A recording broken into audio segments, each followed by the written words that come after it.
Hey everyone, welcome back to the video. Today I'm going to be doing my VCT Pacific Week 3 power rankings. Going to be going through all the teams, ranking them into these 5 tiers.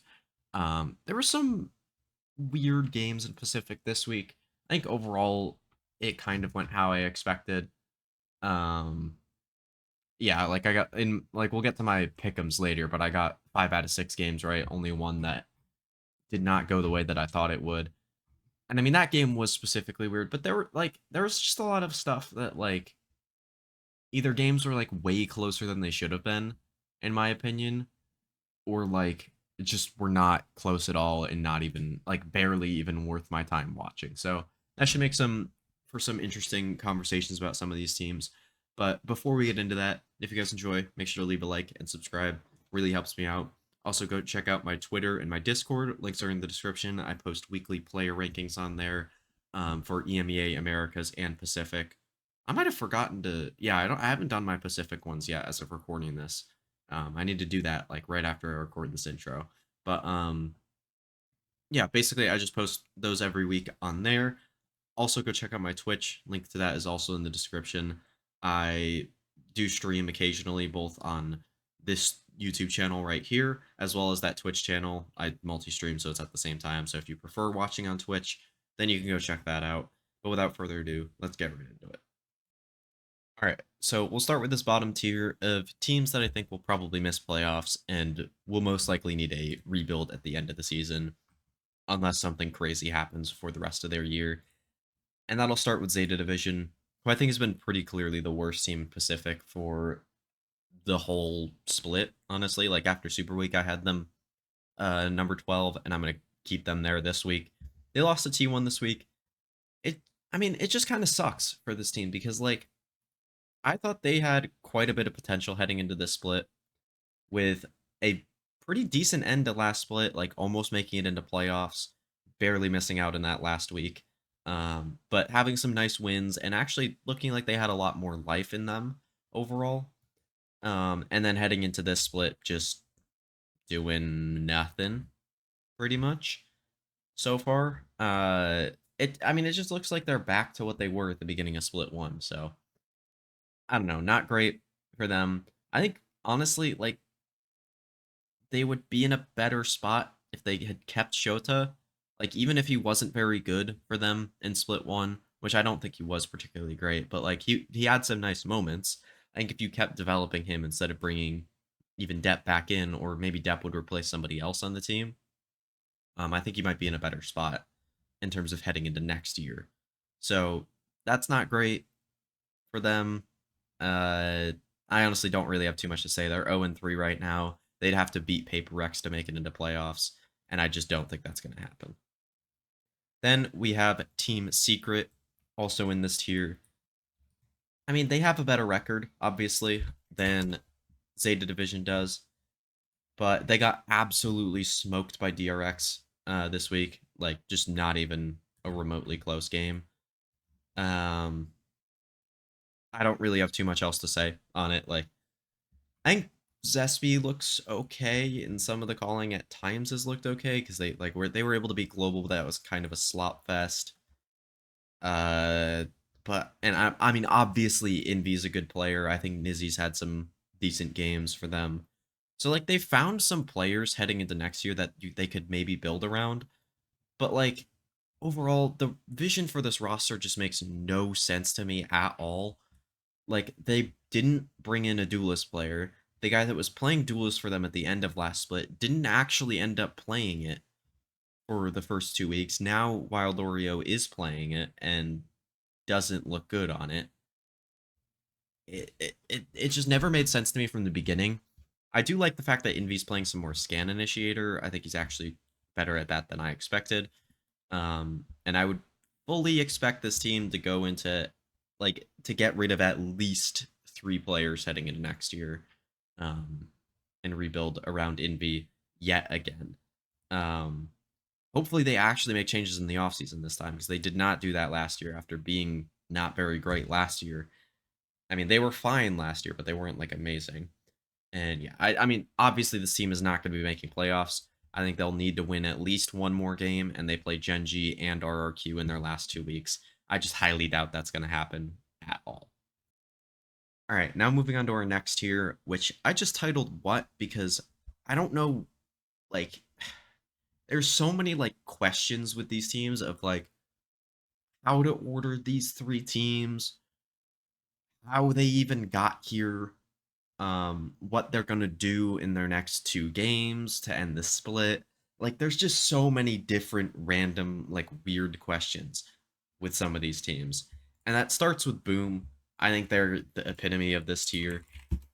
I don't understand how they got here. Um, like, they're 0-3. They did play their 3 hardest games, to be fair. And I think they kind of just ran into a really good Paper X, but it feels like they've just played really good teams and just not been good enough to beat them. I do think this team still has hope for playoffs though, because they play DFM and Zeta in these next 2 games, and I think both of those are very winnable games for them, despite them being 0-3 right now. Um, but yeah, like they'll need to win both games. I don't think this team has like a thing that they're good at right now, outside of maybe a couple individually good players. Just opened something else on my second monitor that I didn't mean to open. Um, but like Famous, who was an X factor for them in stage one, has not been great. Berserks, despite having a okay game against Paper X like this week, hasn't been the same player as he was in stage one. I think Slash NC Slasher's okay. I think Shiro's had some nice supportive utility on the KO, specifically when they're playing on bind. Um, and like, yeah, like the players that were really good for them in stage one have not been really good in stage two. Now, to be fair, DOS9 has also been very good for them still, and I still think he's a really good player. So even if this team does get relegated, I think you're looking at him to get picked up on a different team next season, and kind of just be that anchor, like really, really good smokes player for a team that can kind of change games and whatnot. But overall, just not a great spot to be in if you're Boom at this point in the season, especially when if you miss playoffs, you're guaranteed relegated. But then I have DFM right next to them, who I think these are going to be the 2 teams battling for that last spot in Group Omega. I think you have Paper X, Talon, and T1 most likely staying in there.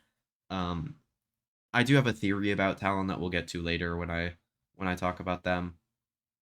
Um, but yeah, like DFM is in a better spot record wise. They beat Zeta, they beat Talon, they lost to Paper X. I think in terms of like, if you told me that's what Boom started the season out as, I would fully believe you. But with DFM, like, I mean, I think just a lot of their players are hitting. This team feels like they have more self belief than they ever have.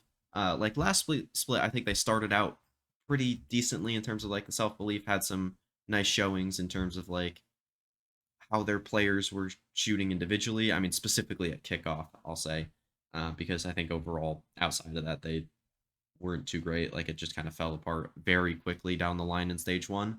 But stage two, they come out with a big win against Zeta, and then not able to beat Paper X. I don't think many teams in Pacific are able to do that. And then this week they end up beating Talon, who I thought was a very good team.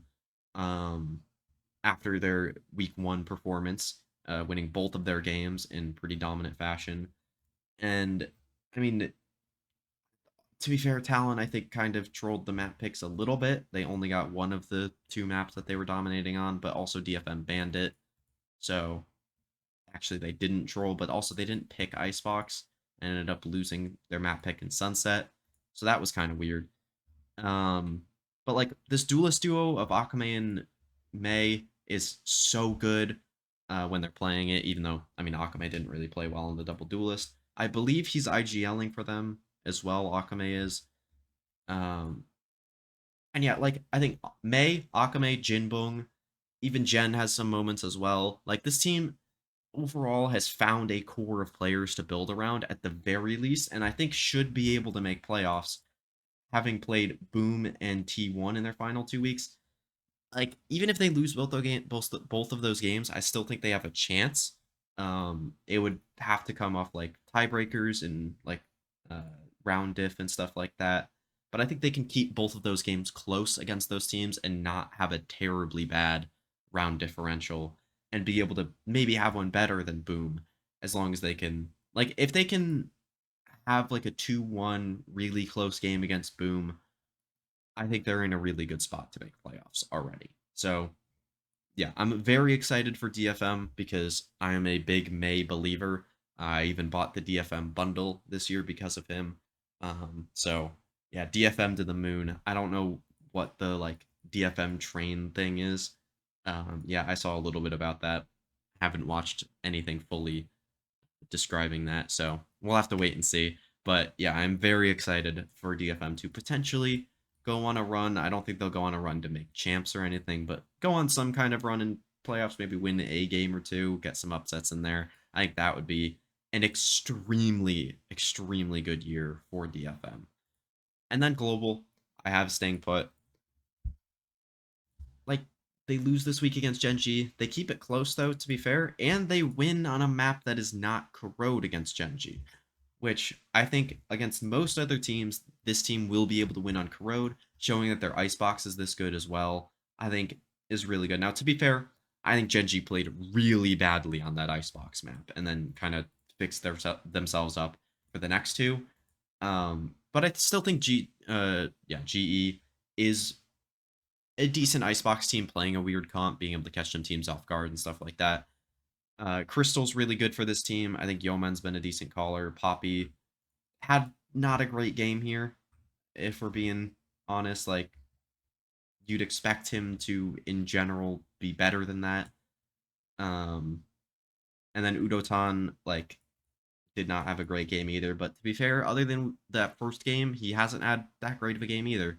And I think Ban has actually been a very pleasant surprise for this team. He's been a very solid player. That I mean, honestly, I just expected to be kind of like bad, but not like awful for them, if that makes sense. Like, I thought he would just be a guy that comes in. Oh, we didn't really have too many other options. Let's let Ban come in and kind of fill in some of the gaps that we need in our comps overall. But he's actually been a legitimate good piece for them, to build around in next year potentially, and also potentially make it into playoffs. They play Nongshim and DRX next. They'd have to win one of those games to make it in, and Secret has the tiebreaker on them. I I would imagine Nongshim will be the team making it into playoffs between those three and Secret, Global, and them. But I have no idea because there's a lot of weird stuff. I'd imagine it's not Secret, but I think this game against Nongshim is a massive game for both teams, and whoever can win that will probably be going to playoffs. All right, now onto the solid teams tier where I have Nongshim having a really close game against DRX where I thought they played pretty well. Wait, was it DR? No, it was RRQ. Sorry. They played DRX really close the game before that. Um, yeah, and we're just not able to close it out. Kind of the same deal against RRQ this time, except they kind of just got destroyed on the last map. I think they genuinely could have won this in two had they like not lost. What is this? 1, 2, 3, 4, 5, 6, 7, 8 rounds in a row on their attack half of Haven. If they could have figured out how to play that half maybe a little bit better, I think they easily could have closed out that map in better fashion, and also probably not lost their bonus or the anti bonus on Haven. Probably would have helped as well. Um, yeah, like, I don't really have too much to say on this team. Like, they have decent individual players across the board. I think Dombey, Ivy, and Francis specifically. I think Persia's been a little bit disappointing this year. I expected him to be like one of the elite smokes players in Pacific. He's been a good player, not a great player, and I think RB is also a good individual. I don't know exactly who's IGLing for this team. I would like some correction on that. I don't know if it's Francis or RB, but I know it's one of them. So just let me know who in the comments below if you do know. Um, and yeah, I like we're talking about playoffs with them. Like, this game against Global is very big. If they win that game, I think they should be in playoffs. It's that simple. They also play Genji, week 5 or in this last week of the season. So I think they have to win against Global this week because I mean Global plays DRX, which is a slightly easier game. Um, but I think regardless, if they lose this week against Global, they're out of playoffs, and I think they're out of VCT overall, which would be kind of sad because I think this team has been solidly middle of the pack all year, and they just haven't got enough points or like just enough wins necessarily because Pacific is so stacked overall. So not ideal, but uh, they're still I still like them as a team, and I think a lot of these players would probably get picked up for next year if they do end up missing out on staying in VCT. Then I have Talon to start the good teams tier. I know like they didn't play that great against DFM, and I'll get straight into the theory that I hinted at a little bit earlier with them, and it's that it's not that every game they alternate being good, it's every week. Because week one, they win both games and look really good. And then a week later from that, they then lose. So I think this next week against T1, they'll probably look good. But that's all just being stupid and whatnot. I don't actually fully believe that. But also, Frost has said some stuff about them being swapping stuff with him and the assistant coach, and one week he'll do prep, the assistant coach will do the prep the other week. So I think there could be something to that, especially when this team let's see, they were good in week one. They were good in their opening game of kickoff. Wait, let me see the time. 6 days between their game against T1, a few days for non-gym to be fair, the win. So I don't know, that the theory doesn't fully track for kickoff, but for the rest of the season it does. So um, yeah, you can say that also they just were terrible in off-season tournaments between stage one and stage two.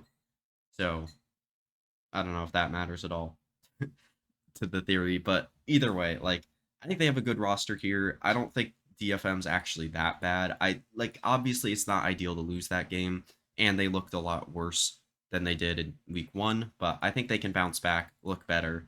This team is known for being inconsistent, so if you get a better performance from Jit Boys, he doesn't die 14 times or die first 14 times throughout the series. I think they're in a much better spot. Jit Boys went 2-14 FKD in this game. He was not good. He's generally a pretty consistent performer for them, so I'd expect him to be a bit better at that in these following games. And with that, Talon be a lot better because I think Ty had a good game. I think Primi had a good game. Kilo had a good game, as they have been. And overall, yeah, I mean they're a good team. Then T1, not really much to speak of here. They beat Zeta Division. I do like the direction they're going in with their comps though. Playing these chamber Yoru comps. Now on Corrode, I don't love Meteor playing Astra. It just feels kind of wrong, but also it's fine. They're playing double smoke, so you can take some more aggressive lurk timings. You still have DH to kind of sit back and do whatever. I also think DH is kind of settling in a little bit as well into this tier one level. Um, the only issue that I have with these chamber comps is the fact that Izu's playing. I know Izu's playing over fine. Never mind. It's the double duelist stuff that I had the issue with, where Izu's kind of being the sacrificial lamb the whole game, playing like a Sova drone and Buzz just kind of following up behind him. Like if Buzz isn't having a good game, I don't think this team's going to be able to beat some of the top teams. But I think that's been pretty consistent for the whole year as well. So regardless, they're a good team. I have them moving up one spot here. Not a ton to say about them. Then DRX, same deal. They beat Secret. They destroyed them in that game, even harder than T1 destroyed Zeta. Um, yeah, not much to say here other than Flashback settling back in, I think, and Freeing having a pretty good game for them as well. Um, yeah, I think DRX is in a good spot. Do I think that they're maybe in that top three conversation that I think they were in that I thought they were in heading into the split. Probably not. I don't think they're better than RRQ, but I think they can be RRQ because they're in the same tier as them. RRQ scraping out a win over Nongshim in 2-1 fashion. I mean, honestly, I think the close game narrative on this game might actually be a little bit overblown by me because they barely lost Corrode to Nongshim.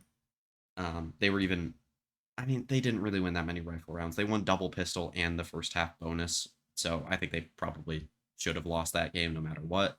But also, like, Haven was kind of close, but not really. Like, it was a little closer than the scoreline indicated, and then they destroyed them on Xbox. So, like, it was a relatively close game. I wouldn't say they just scraped by them, but two good wins back to back. They should be able to make playoffs, even if they lose to DRX this week. They play Team Secret in week 4. Now, was that who they lost to in week 5 last split? Yeah, so they did lose to Team Secret in their last game of split 1. So be careful for that. But overall, I don't think that they're gonna lose probably either of their games, but definitely not the Secret, and they should be in that contention for the first seed in Group Alpha. Then I have Genji and Paper Rex. Not much to really say about these teams. They're the two best teams in Pacific. I think you could argue RRQ should be up on that top teams tier, and I think it'll take maybe one more win for them to get up there. Like, even if they lose to DRX, it'll be probably a close game. They played close against DRX. They play well. I think maybe them and DRX could move up a little bit, um, both within I don't know, whatever you want to call it. Regardless, those are my top teams in Pacific. These are my power rankings. Let me know what you guys think in the comments below. And now we'll move on to the pick'ems. All right, now on to the pick'ems, where last week I went 5 of 6. Very happy with that. If I get that every week, I'm very pleased. Doing pretty well in Pacific. I didn't do that great in the Super Week, but I kind of went with some bold predictions overall. But yeah, this week there's some very interesting games. I think you have some pretty easy ones in Genji over Secret, Paper X over Zeta, and then I think the rest of it's pretty up in the air. Honestly, you got Talon T1, pretty big game to see if either of these teams could potentially get that first seed in Group Omega, I believe, whatever group that they're in. I'm gonna pick Talon to bounce back this week. I think they have been overall the better team if you take into account their first 2 games as well.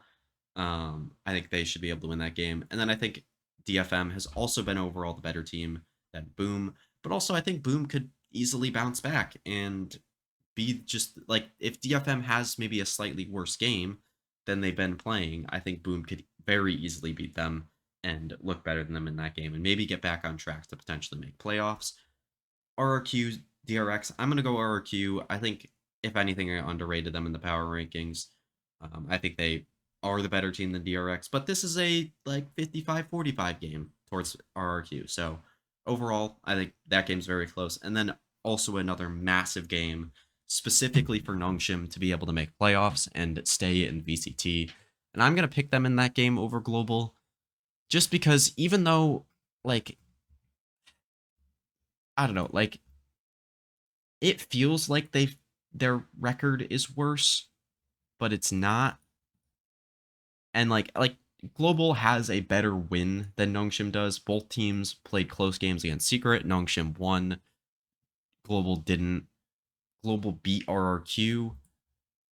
And then Nongshim lost to both RRQ and DRX. So there's some weird stuff in there, but I overall just believe in the Nongshim roster overall a little bit more, and I'm going to pick them in that game. So these will be my pick'ems for this week. Let me know what you guys think of them in the comments below, and I'll see you guys in the next one.